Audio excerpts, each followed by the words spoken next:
ശക്തിബോധി ഗുരുകുലത്തിൻ്റെ രാമായണ പ്രഭാഷണ പരമ്പരയുടെ 30-ാമത്തെ എപ്പിസോഡിലേക്ക് ഏവർക്കും സ്വാഗതം. ശക്തിബോധി സംസ്ഥാപക ഗുരുനാഥൻ മഹർഷി മഹാകവി ഗുരുശ്രീ കൃഷ്ണകുമാർജിയെ സാദരം സ്മരിച്ചുകൊണ്ട് ഇന്നത്തെ പാഠഭാഗങ്ങളിലേക്ക് പ്രവേശിക്കുകയാണ്.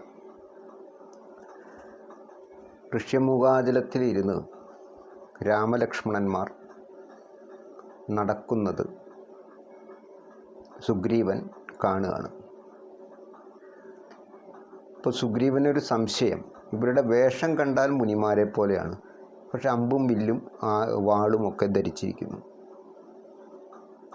അപ്പോൾ ഈ കപടയതിത്വം ബാലിക്ക് കയറാൻ കഴിയാത്ത ഋഷ്യമൂകാചലത്തിലാണ് ഞാൻ ഇരിക്കുന്നത് എങ്കിലും ബാലിക്ക് അങ്ങോട്ട് കയറാൻ പറ്റില്ല എന്നേ ഉള്ളൂ.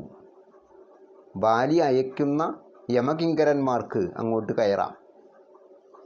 അങ്ങനെ തന്നെ കൊലപ്പെടുത്താൻ വേണ്ടി ജ്യേഷ്ഠൻ ബാലി അയച്ചിട്ടുള്ള യോദ്ധാക്കളാണോ രാമനും ലക്ഷ്മണനും എന്ന് സുഗ്രീവൻ ശങ്കിക്കുകയാണ്. എന്തായാലും അവരെന്തുകൊണ്ടാണ് ഈ കാട്ടിൽ ഇങ്ങനെ ഒരു വേഷത്തിൽ, ഒരു വ്യത്യസ്ത വേഷത്തിൽ അലഞ്ഞു തിരിഞ്ഞ് നടക്കുന്നത് എന്ന് അറിഞ്ഞു വരുന്നതിനായിട്ട് സുഗ്രീവൻ ഹനുമാനെ പറഞ്ഞയക്കുന്നു. ഹനുമാൻ ഒരു സന്യാസിയുടെ വേഷം കെട്ടിയിട്ട്, ഇവിടെയും സന്യാസി വേഷം തന്നെയാണ്. സന്യാസി വേഷം ഇങ്ങനെ എല്ലായിടത്തും ഇങ്ങനെ ഉപയോഗിക്കുകയാണ്. ഹനുമാൻ ഒരു സന്യാസി വേഷത്തിൽ രാമലക്ഷ്മണന്മാരുടെ മുമ്പാകെ എത്തുന്നു. അവരോട് കാര്യങ്ങൾ അന്വേഷിച്ചറിയുന്നു. അപ്പോൾ ഈ ഹനുമാൻ്റെ സംഭാഷണ ചാതുരി കണ്ടിട്ട് രാമൻ പറയുകയാണ്, ഇദ്ദേഹം 4 വേദങ്ങളും നന്നായിട്ട് ചൊല്ലാൻ അഭ്യസിച്ചിട്ടുള്ള ആളാണ്. ഇല്ലെങ്കിൽ ഇത്രയും അക്ഷരസ്ഫുടത, അർത്ഥഗാംഭീര്യമുള്ള ഉചിതമായ വാക്കുകൾ ഉചിതമായ സ്ഥലത്ത് ഉപയോഗിക്കുന്ന സംഭാഷണ ചാതുരി ഉണ്ടാവില്ല. മാത്രമല്ല ഇദ്ദേഹം സംസ്കൃത വ്യാകരണം നന്നായി പഠിച്ചിരിക്കുന്നു. രാമലക്ഷ്മണന്മാരുമായിട്ട് സംസാരിച്ചു കഴിഞ്ഞപ്പോൾ ഹനുമാന് ബോധ്യപ്പെടും, ഇവർ ശത്രുക്കളല്ല, മിത്രങ്ങളാക്കാൻ കൊള്ളാവുന്നവരാണ് എന്ന്. രാമനും ലക്ഷ്മണനും ഹനുമാനെയും ഇഷ്ടപ്പെടും. അങ്ങനെ ഹനുമാൻ രാമലക്ഷ്മണന്മാരെ സുഗ്രീവൻ്റെ സമീപത്തേക്ക് കൊണ്ടുപോവാണ്. അപ്പോൾ സുഗ്രീവൻ എങ്ങനെയാണ് ഇവിടെ വന്ന് പാർക്കാനിടയായത്? എനിക്ക് ഭാര്യയെ നഷ്ടപ്പെട്ടു, എൻ്റെ രാജ്യത്ത് എനിക്ക് കയറാൻ പറ്റാത്ത അവസ്ഥയായി, ചേട്ടൻ എന്നെ തെറ്റിദ്ധരിച്ചിരിക്കുകയാണ്, ചേട്ടൻ മരിച്ചുപോയി എന്ന് വിചാരിച്ചിട്ട് അസുരന്മാരിൽ നിന്ന് ഞങ്ങളുടെ രാജ്യത്തെ രക്ഷിക്കുന്നതിനും വേണ്ടിയിട്ടാണ് ചേട്ടനും അസുരനും കൂടി യുദ്ധം ചെയ്തിരുന്ന ഗുഹാമുഖം ഞാൻ അടച്ച് നാട്ടിൽ വന്നപ്പോൾ നാട്ടുകാരാണ് എന്നോട് പറഞ്ഞത്, രാജാവില്ലാത്ത രാജ്യം അന്യാധീനപ്പെടും, അതുകൊണ്ട് സുഗ്രീവൻ രാജാവാവണമെന്ന് പറഞ്ഞത്. ഞാൻ രാജാവായി. പക്ഷെ കുറച്ച് കഴിഞ്ഞപ്പോൾ ചേട്ടൻ തിരിച്ചു വന്നു. ചേട്ടൻ വിചാരിച്ചത് ഞാൻ ചേട്ടനെ ഗുഹയിലിട്ട് അടച്ച് കൊല്ലാൻ ശ്രമിച്ചിട്ട് രാജ്യം ഭരിക്കുകയാണ് എന്നാണ്.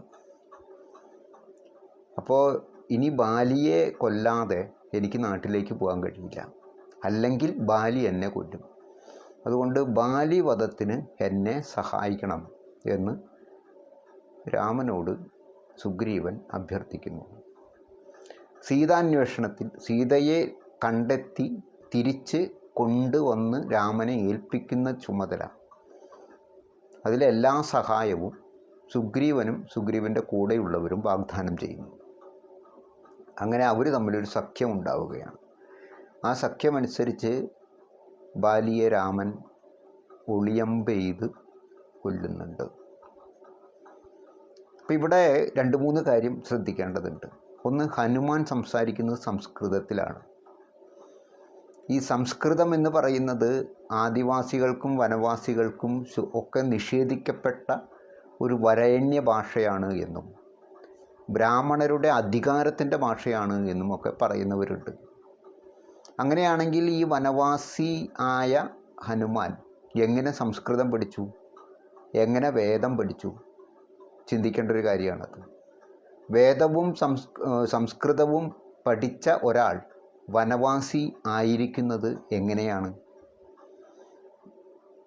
ഇതൊക്കെ ചിന്തിക്കേണ്ട കാര്യങ്ങളാണ്. അപ്പോൾ ബ്രാഹ്മണനല്ലാത്ത അബ്രാഹ്മണ കുലജാതരായ സവർണരല്ലാത്ത അവർണ കുലജാതരായ ആളുകൾക്ക് സംസ്കൃതവും വേദവും പഠിക്കാനുള്ള അവസരം തീർത്തും നിഷേധിക്കപ്പെട്ട ഒരു സാഹചര്യം ഭാരതത്തിൻ്റെ പാരമ്പര്യത്തിൽ ഉണ്ടായിരുന്നു എന്നതിനല്ല, ഉണ്ടായിരുന്നില്ല എന്നതിനാണ് വേദവിശാരദനായ സംസ്കൃത പണ്ഡിതൻ്റെ നിപുണതയോടുകൂടി രാമനോട് സംസാരിക്കുന്ന ഹനുമാൻ തെളിവ് നൽകുന്നത്. ഇക്കാര്യം ഓർമ്മപ്പെടുത്തിക്കൊണ്ട് ഇന്നത്തെ ക്ലാസ് ഉപസംഹരിക്കുന്നു. നമസ്കാരം.